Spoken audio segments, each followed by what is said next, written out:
வணக்கம். இது நம்ம சமையல் யூடியூப் சேனல். இன்றைக்கி இந்த வீடியோவில் நீங்கள் என்ன பார்க்குறீங்கன்னா, பச்சை மாவில் வைக்கிற புட்டு, பச்சைமா புட்டு. அதாவது நிறைய பேருக்கு புட்டு சாப்பிடணுமென்ற ஆசை இருக்கும். ஆனால் அந்த புட்டை எப்படி அந்த சொப்டை அவிக்கிறதுன்றதுல இல்லை பிரச்சனை இருக்குது. என்னை பொறுத்த வரைக்கும் நிறைய வீடுகளில் நான் பார்த்துருக்குறேன், நிறைய இடங்களுக்கு போயிருக்கிறேன். எல்லாட்ட வீட்லையுமே அந்த புட்டு அவிச்சால் சொப்டாக இருக்காது, கல் மாதிரி இருக்கும், களியாக இருக்கும். அப்படி நிறைய பிரச்சனை இருக்குது இந்த புட்டில் அதில் இது வேறு அவிச்ச மாவை அவிச்சா வைக்கிற புட்டை விட இது எல்லாமே பச்சை தான். தண்ணி கூட பச்சை தண்ணி தான் போடணும், சுடு தண்ணி வைக்கிற இல்லை.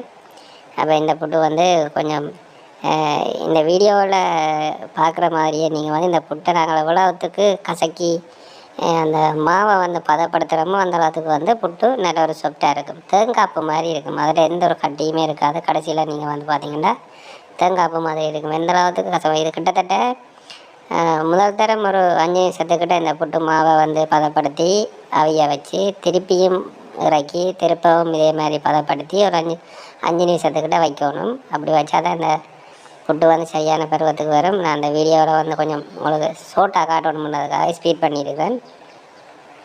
அதில் பொறுமையாக அந்த வீடியோவை நீங்கள் தொடர்ச்சியாக பாருங்கள், பார்த்தா தான் உங்களுக்கு விளங்கும். இதுக்கு இப்போ முதற்கட்டம் இந்த மாவை ஒரு தடவை எல்லாம் பதப்படுத்தி இதை அவிய வைக்கிறோம். அவிய வச்சு படுத்துறப்ப தான் அடுத்த தடவை எடுத்து 2வது தரம் பதப்படுத்துறது. இதுக்கு நீங்கள் அளவான மாவை முதல் எடுக்கணும். எடுத்து போட்டு தூளுப்பு இருக்குது தானே, தூளுப்பை அந்த மாவோட கலந்து போட்டு அரிக்கணும். அரிச்சு போட்டு தான் நீங்கள் இந்த மாவை குழைக்க வலிக்கணும். அப்போ தான் அந்த உப்பு மாவோட சேரும். இப்போ பார்த்தீங்கன்னா முதல் தரம் மாவை பதப்படுத்தி அவிய வச்சாச்சு. அவிய வச்சு இறக்கி இப்போ 2வது தரம் பதப்படுத்தப்படுது. அதிலே பார்த்தீங்கன்னா முழுமையாக பச்சை தண்ணி தான், பச்சை தண்ணியில் தான் குழைக்கணும். தண்ணி தான் இதில் புட்டை பதமாக வச்சுருக்கிறது அளவாக இருக்கணும். கணக்கு கூட விட்டிங்கன்னு சொன்னால் களியாக வந்துடும். அந்த தண்ணி தான் சரியான அளவுக்கு தண்ணி விடணும். எவ்வளோத்துக்கு போட்டு அந்த கசக்குன்னு கசக்கி அப்படி எடுக்கிறீங்களோ அந்த அளவுக்கு புட்டு தூளாக வரும். இப்போ மனுஷங்காரம் புட்டு சாப்பிடணும்னு ஆசையில் கேட்பேன். ஆனால் புட்டையை அவிச்சு போட்டு கோப்பையில் போட்டு பார்த்தா புட்டு கடியை தூக்கி ஒரு ஆளுக்கு எறிஞ்சால் மண்டை உடஞ்சி போடும். அப்படி இருக்கும் புட்டுன்ற தரம்.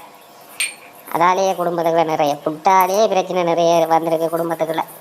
புட்டு அது தேசிய உணவு. எங்களை ஈழத்தில் இருக்கிற மக்களுக்கு தான் அதை பற்றி விளங்கும். மற்ற இனத்தவர்களுக்கு புட்டை, வெளிநாட்டவர்களெல்லாம் புட்டை பற்றி பேச தெரியாது. எங்களை தமிழ் இனத்துக்குரிய ஆக்களுக்கு தான் அந்த புட்டை அருமை விளங்கும். புட்டோட என்னென்ன சாப்பிடலாம்ன்றதையும் அவர்களுக்கு தான் தெரியும். புட்டுக்கு முட்டை பரியர் கருவாடு இருக்குன்னு ஒரு வீடியோ போட்டிருக்கேன்.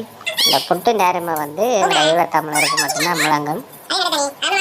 அதில் புட்டு ஒவ்வொரு நாளுமே வீட்டில் காலை உணவாக கூட அதை டெய்லி சாப்பிட்றவர்களும் இருக்கிறார்கள். அப்போ அதால் அந்த புட்டு எப்படி அவைக்கிறன்றதை நீங்கள் தெரிஞ்சாலே அந்த சாப்பாடு இன்னும் ஒரு பருமதியாக மாறுறதுக்கு நிறைய சந்தர்ப்பம் இருக்குது.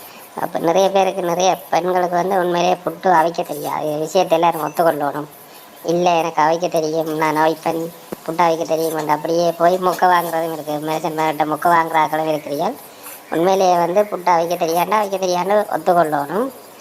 அப்போ அப்படியான சந்தர்ப்பத்தில் இந்த புட்டை நீங்கள் சரியாக புட்டு அவிக்கிறதுக்கு பழகிட்டீங்கன்னு சொன்னால் அடுத்த கட்டமாக அதை விட நீங்கள் ஒரு சமையல்காரை உங்களோட மனுஷன்கிட்ட நல்ல பேர் கிடைக்கலாது. அந்த அளவுக்கு உங்களுக்கு ஒரு நல்ல பேர் கிடைக்கும். அதோட 2வது தரம் பதப்படுத்தி கொண்டு வரைக்கும் பார்த்தீங்கன்னா சொன்னால் தேங்காய்ப்பு அளவாக தான் தேங்காய்ப்பையும் போடணும்.